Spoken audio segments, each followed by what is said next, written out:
Nama pelatih asal Belanda itu tiba-tiba muncul usai kepala pemandu bakat timnas Indonesia. Pemain timnas Rizky Ridho berharap sosok pelatih baru dapat membawa kesuksesan dan memenuhi target yang ditetapkan oleh federasi. IQ PSSI anjlok ke titik nol jahanam. Pelatih ampas Belanda John Heitinga kian kuat. STY masih dicampakkan meski beri kode mau latih timnas lagi. Gengsi ketum PSSI di atas langit. Jangan sampai timnas jadi korban politik federasi. Ini bukan lagi blunder, ini keputusan bunuh diri PSSI. Ungkap siapa exco berdosa di balik keputusan tolol ini. Darah Sumarji serasa tersedot habis.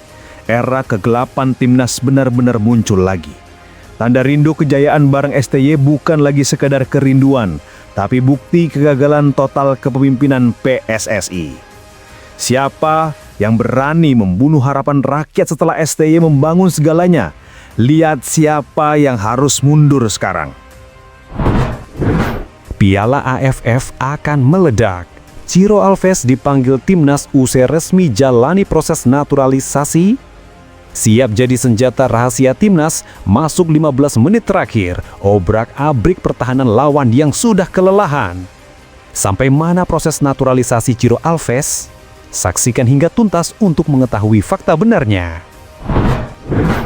Karma menyambar wajah Erick Thohir. Flashback headline paling munafik di awal tahun ini.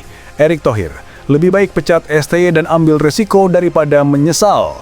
PSSI gagal total. Penyesalan raksasa datang bersama risiko yang dibanggakan. Kini siapa yang harus tanggung jawab atas keputusan bodoh Erick Thohir? PSSI hentikan sandiwara busuk ini. John Heitinga itu pilihan pecundang. Berhenti oplos pelatih Belanda gagal. Heitinga tidak punya prestasi, minim pengalaman, rekam jejaknya ampas. Ini bukan rekrutmen profesional, ini manuver titipan. Kalian sengaja menghancurkan fondasi timnas demi kepentingan di luar teknis. Erick Thohir, kau melawan rakyat. Ego setinggi langit. Kau buang Shin Tae-yong yang jelas-jelas beri sejarah. Kontrak STY sampai 2027 kau anggap sampah demi gengsi pribadi. Jangan jual kebohongan. Buktikan PSSI bersih atau turun dari jabatan sekarang. Kami tidak butuh pemimpin arogan. PSSI hanya ulangi kebodohan abadi. Kau butuh pelatih berkualitas, bukan boneka yang nurut ego federasi. Hentikan pembunuhan karakter timnas. Jika Heitinga yang dipilih, exco PSSI dan ketum akan berdosa besar di mata seluruh pecinta sepak bola Indonesia. Catat ini. Sebelum kita lanjut ke berita lengkapnya, jangan lupa tekan tombol subscribe, like, dan notifikasi channel Bolcast agar kalian gak ketinggalan berita terbarunya.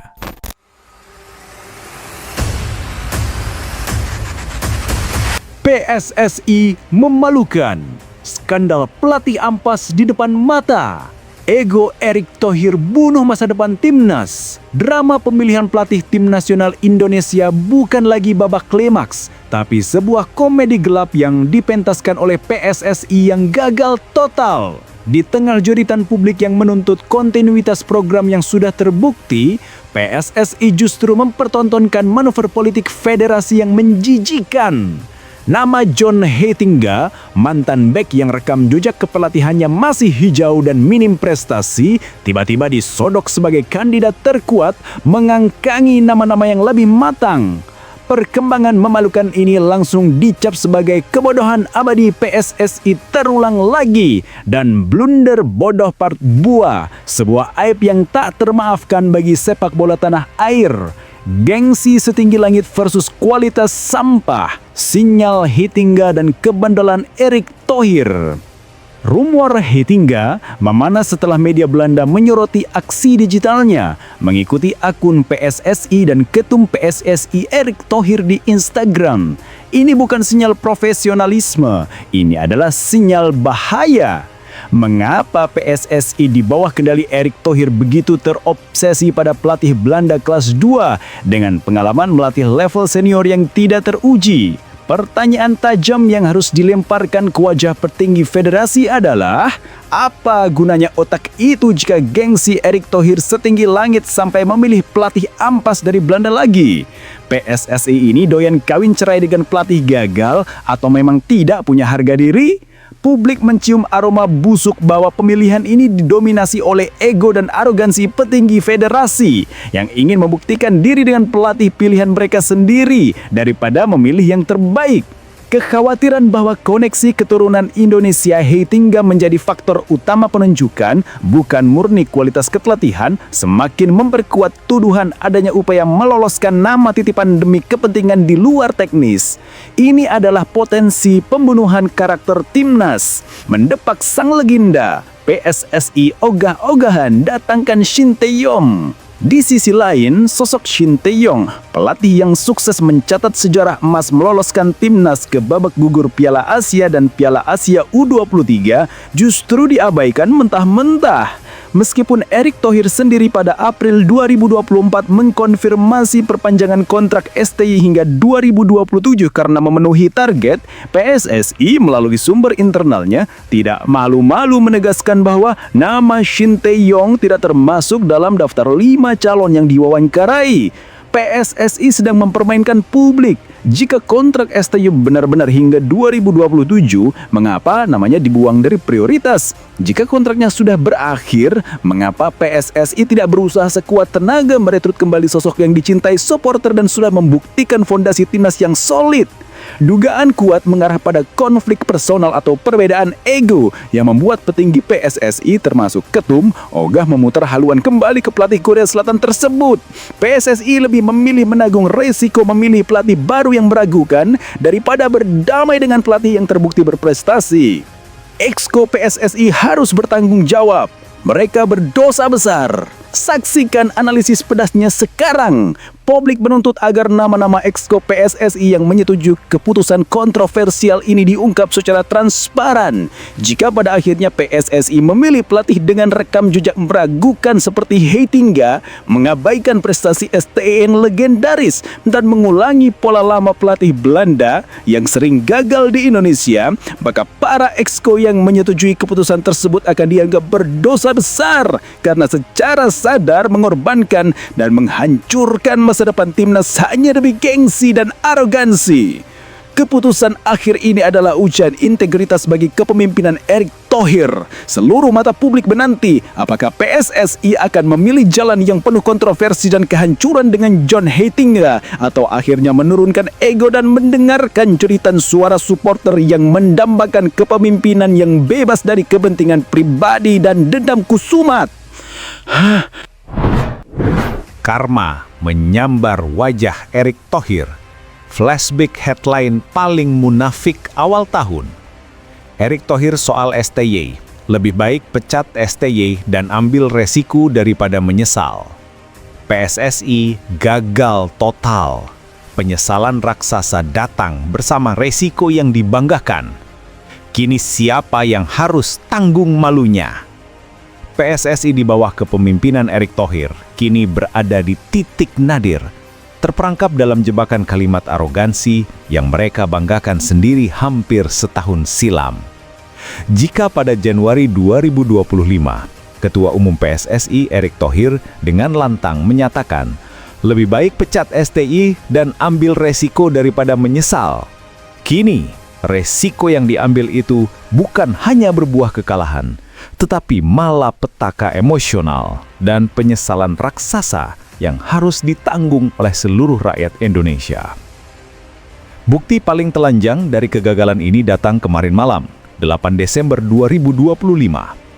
Timnas Indonesia U23 yang dipimpin oleh Indra Syafri secara memalukan takluk 0-1 dari Filipina di ajang SEA Games 2025. Ironisnya, kekalahan ini dicetak melalui gol murahan dari situasi lemparan ke dalam jarak jauh yang gagal diantisipasi pertahanan. Hasil ini adalah pukulan telak, memukul rata seluruh klaim kemajuan yang pernah dicanangkan federasi. Kalah dari Filipina di kancah SEA Games, ajang yang seharusnya menjadi panggung pembuktian dominasi, adalah simbol paling konkret bahwa resiko yang diambil PSSI berujung sia-sia. Amarah netizen di media sosial, terutama platform X atau Twitter dan Instagram, kini meledak hebat. Pernyataan kontroversial dan flashback awal tahun. Faktanya Erick Thohir saat itu bersikeras bahwa PSSI harus bergerak maju dan tidak bergantung pada satu sosok. Keputusan PSSI yang dipimpinnya bulat. Kontrak STY diputuskan tidak diperpanjang setelah target yang kala itu dianggap tidak terpenuhi secara absolut, atau setidaknya program STY dianggap tidak sejalan dengan visi baru federasi. Resiko yang dimaksud Thohir adalah keputusan untuk mencari pelatih baru yang dinilai lebih mampu membawa perubahan radikal dan program jangka panjang yang sesuai dengan standar federasi, meskipun harus mengorbankan popularitas dan stabilitas yang sudah dibangun STY. Penyesalan di hasil pertandingan internasional. Periode kedua tahun 2025 seharusnya menjadi momentum PSSI untuk membuktikan bahwa pergantian pelatih adalah langkah yang tepat. Namun, fakta di lapangan berbicara lain. Publik dan media secara luas kini membandingkan hasil buruk terbaru ini dengan pencapaian STY yang secara bersejarah mampu meloloskan timnas senior ke Piala Asia dan timnas U23 ke babak gugur Piala Asia U23. Penyesalan publik terhadap hilangnya STY mencapai puncaknya. Pernyataan Erick Thohir, lebih baik ambil resiko daripada menyesal, kini terdengar munafik. Risiko yang diambil ternyata bukan untuk kebaikan timnas, melainkan untuk menegakkan arogansi kepemimpinan yang berujung pada penyesalan raksasa di level nasional. Kesimpulan, siapa yang harus menanggung malunya? Resiko yang dibanggakan Erick Thohir telah menghasilkan dua hal: kegagalan total timnas di lapangan dan penyesalan raksasa dari supporter yang melihat fondasi timnas runtuh. PSSI gagal total membuktikan bahwa mereka dapat menemukan pengganti yang lebih baik dari STY.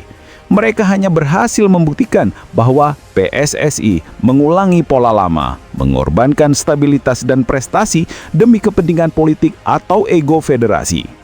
Kini, siapa yang harus tanggung malunya? Secara moral, tanggung jawab penuh ada pada pucuk pimpinan PSSI. Jika hasil negatif berlanjut dan Hetinga benar-benar ditunjuk dan gagal, Erick Thohir sebagai ketum PSSI harus menanggung aib dari pernyataan munafiknya di awal tahun. Risiko telah diambil, kini tiba saatnya untuk mengakui penyesalan dan bertanggung jawab atas kekacauan yang diciptakan demi sebuah gengsi setinggi langit. AFF akan meledak. Ciro Alves jadi senjata rahasia pembunuh timnas Indonesia kah? PSSI diam-diam bergerak cepat, tapi sampai mana proses naturalisasi sang super sub?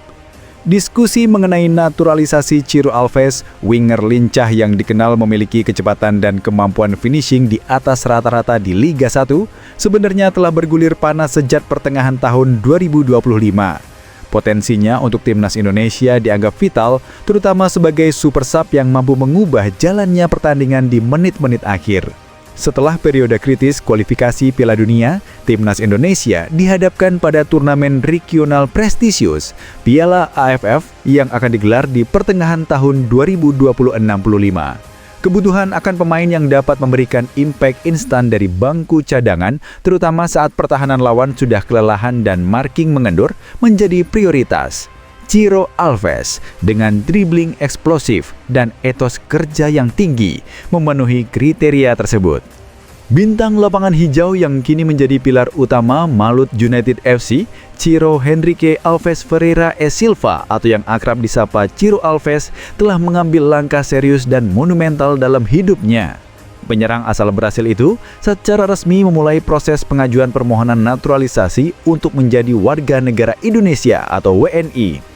Langkah awal yang menandai dimulainya proses administrasi ini dilakukan Ciro pada hari Senin 8 Desember 2025.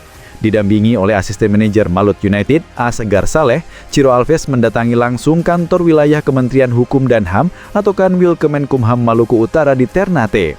Kunjungan ini beragendakan konsultasi pewarganegaraan, menandakan keseriusan sang pemain yang sebelumnya juga pernah menyuarakan hasratnya untuk menjadi bagian dari Indonesia sejak masa baktinya di Persib Bandung.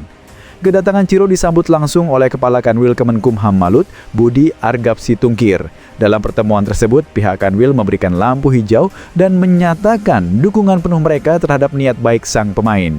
Budi Argapsitungkir menegaskan bahwa Kanwil Kemenkumham Malut siap memfasilitasi proses naturalisasi tersebut asalkan seluruh berkas permohonan dan persyaratan administrasi terpenuhi dengan lengkap sesuai dengan ketentuan perundang-undangan yang berlaku, yaitu Undang-Undang Nomor 12 Tahun 2006 tentang Kewarganegaraan Republik Indonesia.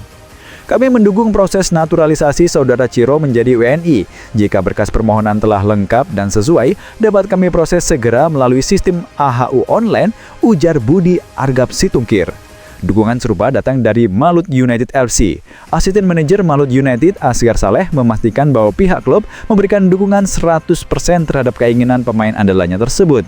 Menurut Asgar, Ciro tidak hanya memiliki talenta dan pengalaman internasional yang luar biasa, termasuk pernah memperkuat timnas Brasil di Piala Dunia U20, tetapi juga dinilai bisa memberikan dampak positif bagi ekosistem sepak bola tanah air, khususnya di Maluku Utara. Keuntungan bagi klub pun tidak dipungkiri, di mana Ciro Alves nantinya akan berstatus sebagai pemain lokal di kompetisi domestik jika proses naturalisasinya rampung. Malut United bahkan menargetkan agar proses naturalisasi Ciro Alves dapat selesai secepat mungkin, idealnya sebelum bursa transfer tengah musim yang dijadwalkan dibuka pada tanggal 10 Januari 2026. Target ini menunjukkan betapa krusialnya status WNI Ciro bagi strategi klub untuk mengarungi sisa kompetisi Super League.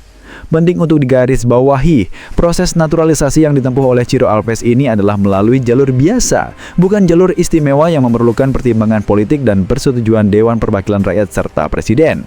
Ini lewat biasa, jadi kita mulainya dari bawah dan karena ini murni keinginan Ciro, jelas Asgar Saleh. Alasan Ciro memilih jalur naturalisasi biasa ini sejalan dengan motivasi utama sang pemain untuk menjadi WNI. Ciro Alves yang telah menetap di Indonesia sejak tahun 2019 dinilai telah memenuhi syarat krusial tentang lama tinggal. Di luar pertimbangan karir sepak bola, Ciro Alves mengungkapkan alasan yang jauh lebih personal dan emosional di balik keputusannya ini. Ia mengaku sudah sangat mencintai Indonesia, tempat ia membangun karir dan kehidupan keluarga. Indonesia bukan lagi tempat saya bekerja. Negara ini sudah jadi rumah bagi saya dan keluarga, tutur Ciro dalam sesi terpisah. Ia menambahkan, saya bermain di sini dan telah jatuh cinta kepada negara Indonesia. Keinginan ini juga didukung penuh oleh sang istri. Dalam beberapa keterangan yang beredar, keluarga Ciro telah menemukan kenyamanan dan ingin menetap di Indonesia, khususnya di Bandung yang pernah menjadi kota yang lekat dengan Ciro.